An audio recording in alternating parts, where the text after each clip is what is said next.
kalau kita ngomong atau ketawa sambil nangis itu sakitnya luar biasa. Sudut pandangku tentang mereka yang banyak tanya tanpa membaca, katanya sekolah tapi otaknya.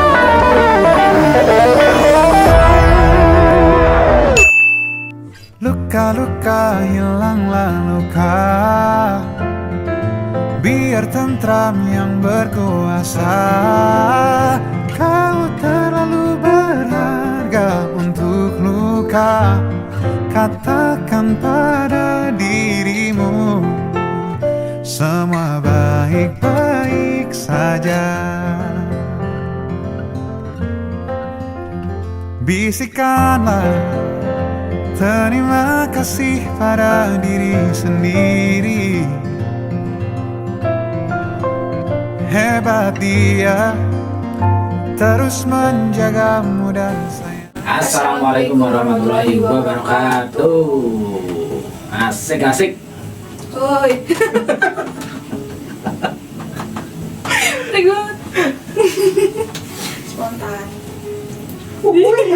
Telat. Ini malam ini mau bahas apa nih? Nggak sapa-sapa dulu lah. Ya, Oke. apa kabar semuanya? Ya, selamat datang kembali di channel kami di Podcast. Sudut Panjang. Masih dengan saya Nandri Desa. Yang saya Safira. Vira aja. Oke, kali ini kita ingin membahas tentang ini di Jogja lah, kemarin kita sering Dengar berita juga nggak yang belum lama kemarin tentang itu apa namanya bunuh diri bunuh diri yang katanya anak UGM Anak UGM. yang meloncat. yang mungkin ada lagi yang di sungai itu apa kan? Itu di sungai itu mahasiswi itu katanya juga dia ninggalin barang-barangnya juga motornya dan terjun, beritanya sih tadi aku baca di sungai Moko. Ya itu mungkin. Nah, dengan kejadian-kejadian itu kita ingin membahas tentang mental health lah, kesehatan mental ya. Kesehatan mental ya, kita tahu sendiri di era sekarang itu menurutku sangat penting sih, karena banyaknya sumber informasi yang bisa kita dapatkan dari berbagai sumber, dan kita nggak punya penyari yang tepat itu juga menurutku bisa mengganggu tentang kesehatan mental sih, atau mental health itu sendiri. Sebelum masuk ke situ kita ini pengertian mental health atau apa sih? Mental health atau mental itu kesehatan mental, mental illness, illness sakit mental. Kesehatan mental dulu. Kesehatan mental itu adalah cara kita berpikir, merasakan, dan bertindak. Masalah kesehatan mental adalah serangkaian kondisi yang berdampak pada kesehatan mental. Karenanya ini adalah kondisi yang mengganggu suasana hati kita, perilaku, pemikiran, atau cara seseorang berinteraksi dengan orang lain. Mental health ya. Tapi kalau kesehatan mental kita juga sedikit ngorek tentang ada sehat ada sakit kan ya. Nah, kita mental illness sendiri juga ada pengertiannya kan. Apa mental illness sama? Mental illness sebagai merupakan masalah kesehatan yang mempengaruhi cara seseorang berpikir, berperilaku, dan berinteraksi dengan orang lain. Mental illness adalah sekelompok penyakit yang seringkali didiagnosis melalui kriteria standar. Nggak beda jauh sih, ya memang saling berhubungan juga. Dan ini bukan lebih sering sih, tapi rata-rata yang selalu kayak berkeluar-keluar gitu pasti anak usia-usia sekitaran SMA sampai kuliah lah ya, yang mungkin mereka emang lagi masa beranjak Dewasa, beranjak untuk mulai berpikir hal tentang problematika kehidupan masa ke depan. ya. Tapi ini sebelum masuk itu mungkin ada apa sih tanda-tanda mental health psikologis lah ya, psikologis kita terganggu kan atau misalkan ada tanda loh. Salah satunya mungkin karena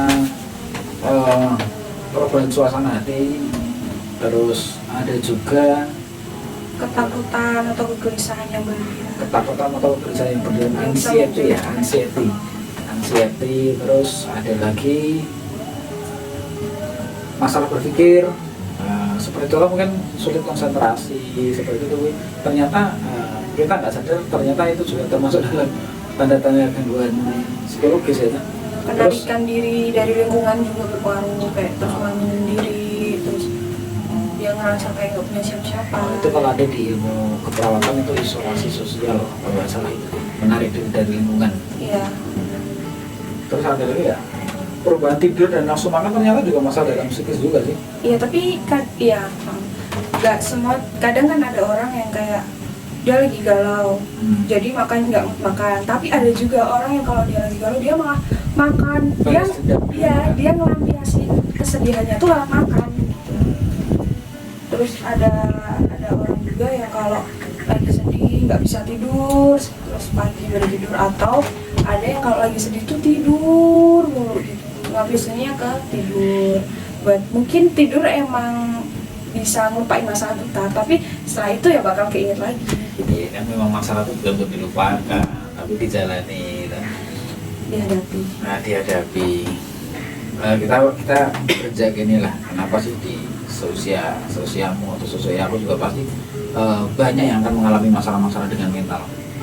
Tapi kenapa di akhir-akhir ini banyak yang justru terjadi di usia-usia remaja, beranjak dewasa, usia SMA, kuliah itu apa sih sekarang kok bisa ada di seluruh di media sekarang kan banyak blow up tentang masalah-masalah depresi atau apa kayak gitu.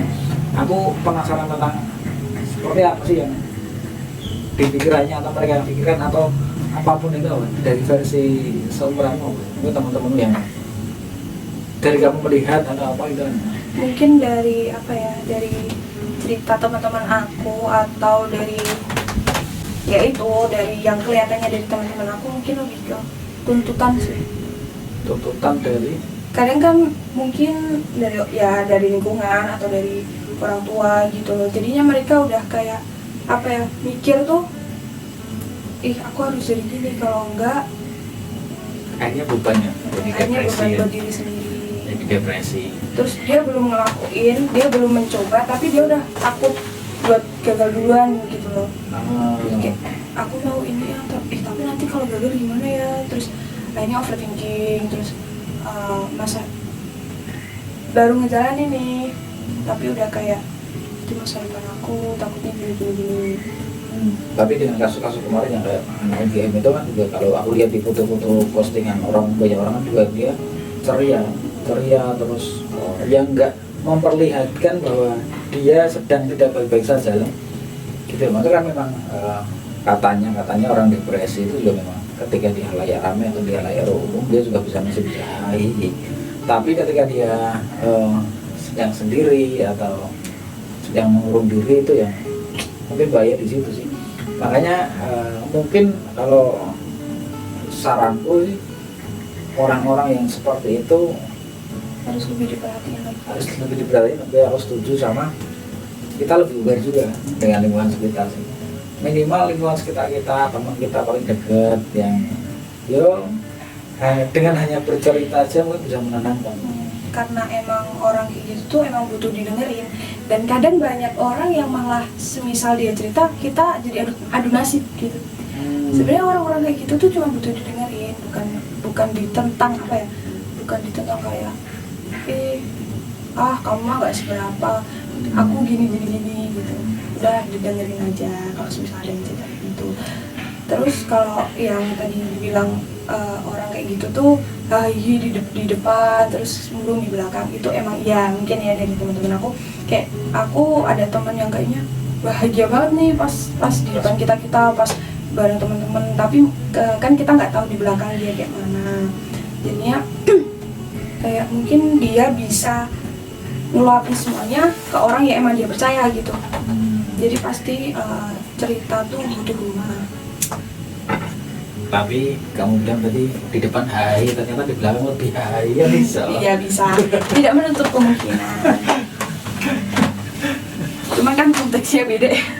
Terus kamu tadi bilang kamu nyebut tentang adu nasib, itu berarti kan akhirnya nggak semua, mungkin kita merasa bahwa wah masalahku berat kayak gini. Ternyata setelah adu nasib yang kamu bilang tadi, ternyata masalah temanku lebih berat juga kan.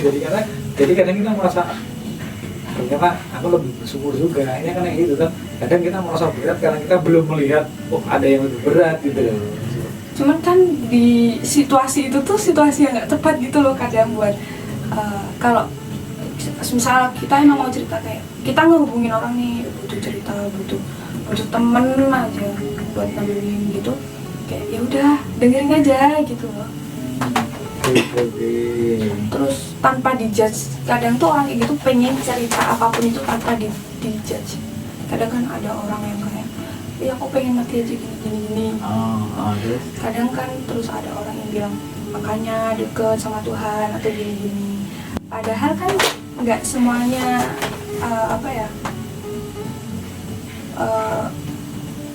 seseorang yang mengalami gangguan kesehatan mental bukan orang yang jauh dari Tuhan, bukan orang yang miskin iman, tapi karena mereka terlalu lama di bawah tekanan yang mereka sendiri tidak bisa menghindari itu dalam waktu yang cukup panjang, dan mereka tidak memiliki dukungan sosial untuk menopang diri mereka sendiri. Itu yang tadi dibaca. kuncinya dukungan sosial ya. Butuh banget dukungan sosial.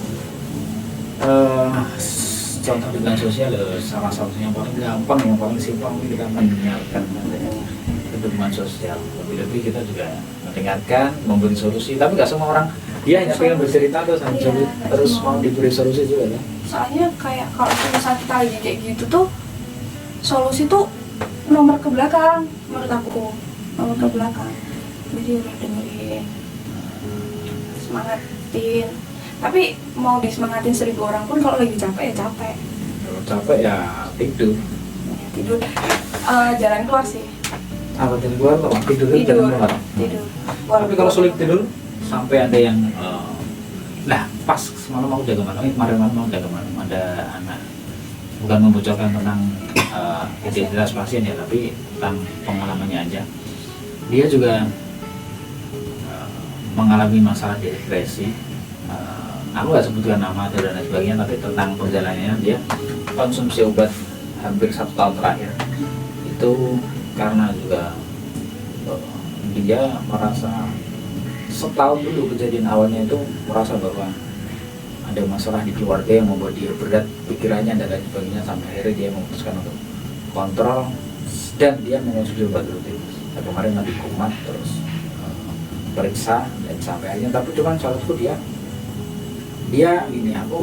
tahu wah ini aku lagi nggak baik-baik saja, dia langsung periksa gitu loh, nggak yang terus gimana punya, walaupun mungkin ya aku nggak tahu sih kondisi seperti itu tadi berat menurut yang menjalani, tapi mungkin yang melihat berasa alah kayak gitu aja gitu. Berarti kekuatan orang dalam menjalani sebuah masalah atau sebuah hidup tuh beda-beda gitu. terus solusi apa untuk mengatasi mental illness atau biar mental kita nggak terganggu? Mungkin kalau itu kalau kamu udah ngerasa kamu tuh butuh seorang profesional, jangan pernah ragu.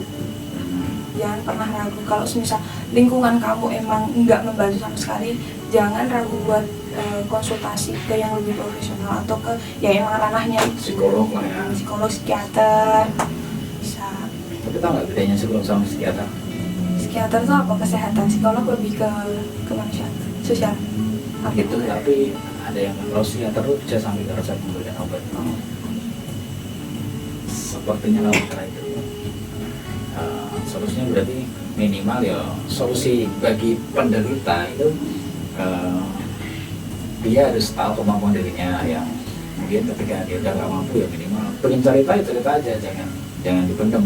Kalau memang pengen nangis ya nangis aja. Bukan gitu, tapi kadang ada orang yang emang dia nggak pandai buat mengungkapin apa yang dia rasain, jadi dia lebih milih mendem, soalnya dia belum nemuin rumah atau tempat cerita yang bikin dia nyaman buat ceritain semuanya.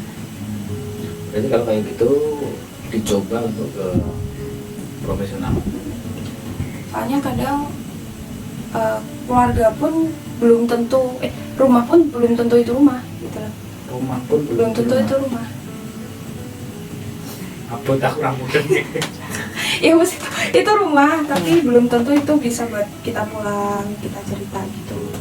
Kadang lebih nyaman ke teman, tapi teman pun nggak bisa semua dipercaya, sama aja. Makanya kayak bingung nggak sih kalau mau cerita ke siapa gitu. Ternyata setelah cerita malah jadi aib. Jadi aib yang di umbar-umbar. mana nggak pikiran lagi. Teman pasti punya teman. Sulit nggak kayak gitu, berarti makanya nggak ada yang bisa dipercaya. Akhirnya ya bener kalau dia nggak mau cerita, akhirnya berat ya depresi. Iya, tapi Bukan kadang mental. iya. Terus kadang juga dia mau ngomong, cuman dia tuh nggak ngerti gitu loh. Apa yang mau dia omongin? Apa yang dia Tentang nggak apa yang ngerti. dia rasakan ya.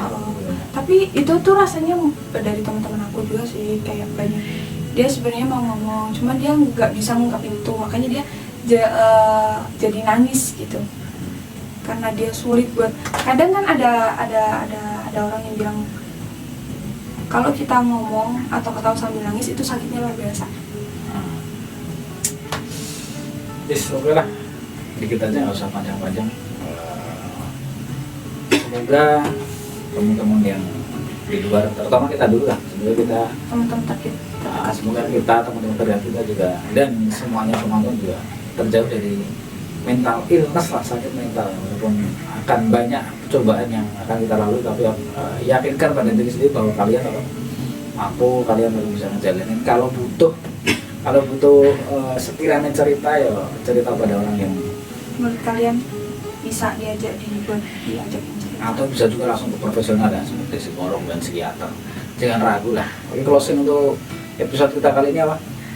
Buat kalian semua yang emang lagi ada di fase paling berat di hidup kalian, jangan selalu maksain kalian buat nggak apa-apa, buat baik-baik aja. Kalian nangis boleh, kalian rapuh boleh, tapi tetap berjuang buat hidup kalian, tetap hidup buat hal-hal kecil atau buat orang-orang sekitar kamu yang sayang sama kamu.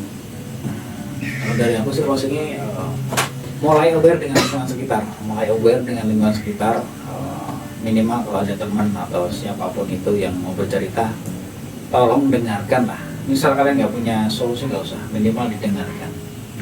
Itu cukup ya, kita obrolan malam hari ini. Jangan lupa untuk tetap like, comment, share, dan subscribe. Sampai apa? Sampai aku tutup. Oke, kita tutup dulu. Wassalamualaikum warahmatullahi wabarakatuh. Untuk saling menguatkan, saling bercerita, kita juga berpelukan itu membuat kita nyaman. Iya, Benar ya? Oke. Kita menyalurkan rasa sakit kita melalui pelukan. Ya, oke, kita cukupkan. Wassalamualaikum warahmatullahi wabarakatuh. Waalaikumsalam warahmatullahi wabarakatuh.